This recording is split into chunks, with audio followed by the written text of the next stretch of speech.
The era of the kings in the Bible refers to the historical period during which Israel and Judah were governed by a succession of monarchs, beginning with Saul, David, and Solomon, and continuing with a series of subsequent kings in both kingdoms.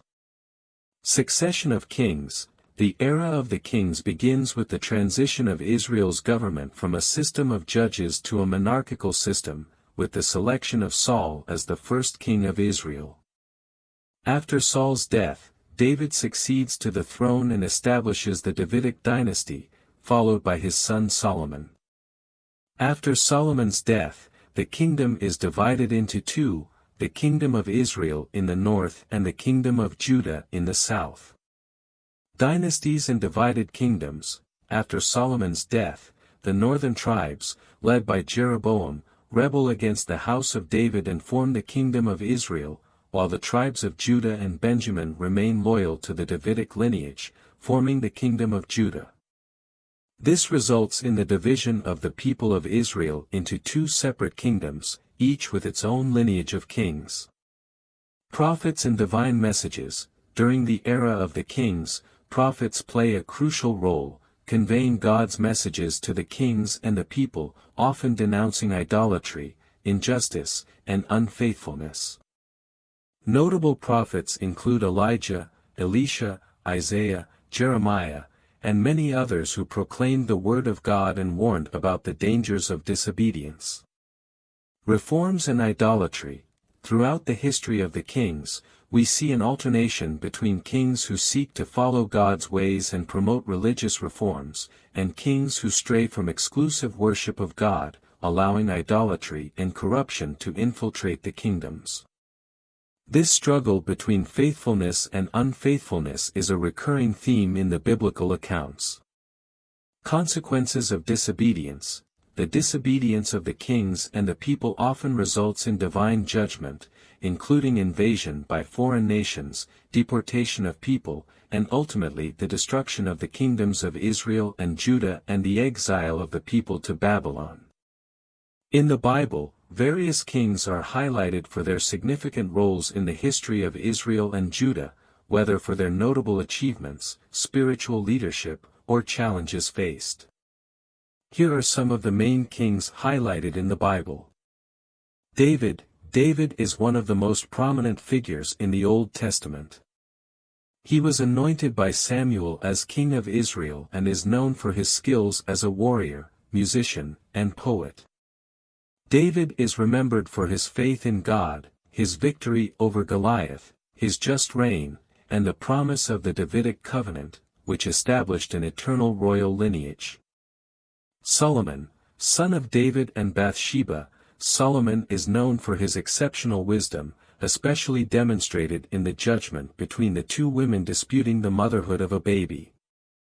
He is also remembered for building the temple in Jerusalem, one of the greatest achievements of his reign.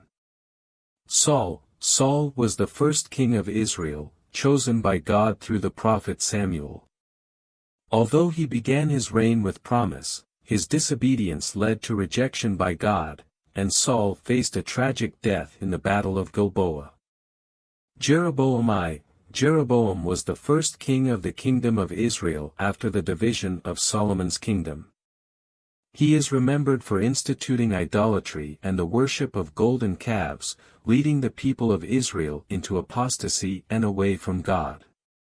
Rehoboam, son of Solomon. Rehoboam succeeded his father as king of Judah. He is remembered for his decision to maintain a heavy yoke on the people, which resulted in the division of the kingdom of Israel. Ahab was one of the most notable kings of the kingdom of Israel. He is known for his marriage to Jezebel, a foreign queen who promoted the worship of Baal and persecuted the prophets of God. Ahab is remembered for his opposition to the prophet Elijah and the events on Mount Carmel. Josiah was a king of Judah known for his religious reform and renewal of the covenant with God. During his reign, the Book of the Law was rediscovered in the temple, and Josiah undertook a campaign to remove idolatry and restore the worship of God. Hezekiah Hezekiah was a king of Judah distinguished by his piety and trust in God, especially during the siege of Jerusalem by the Assyrian king Sennacherib. He sought the guidance of the prophet Isaiah and witnessed God's miraculous intervention in the liberation of Jerusalem. Jeroboam II, he was a king of Israel who reigned during a period of prosperity and territorial expansion. Despite this, his reign was marked by social injustice and idolatry. Ahaz was a king of Judah who engaged in pagan practices, including sacrifices to foreign gods. He faced significant challenges during his reign, including an alliance between Israel and Syria to attack Jerusalem. Manasseh, son of Hezekiah, Manasseh was one of the most wicked kings of Judah. He introduced idolatry in the practice of human sacrifice in Judah, provoking God's wrath. Jehoiakim was a king of Judah who rebelled against Babylonian rule, leading to the capture of Jerusalem and the exile of the people of Judah to Babylon. Zedekiah was the last king of Judah before the fall of Jerusalem to the Babylonians. He was captured, had his sons killed before his eyes, and was taken to Babylon. These are just a few of the main kings highlighted in the Bible, whose reigns had a significant impact on the history and faith of the people of Israel and Judah. Each of them offers important lessons about leadership, faith, obedience, and the consequences of disobedience to God's commandments. The era of the kings is a crucial period in the history of Israel and Judah, marked by a series of significant events and a complex interaction between political leaders, religion, and divine intervention. This history serves as a powerful record of the consequences of obedience and disobedience to God's commandments and the associated promises of blessings and judgments.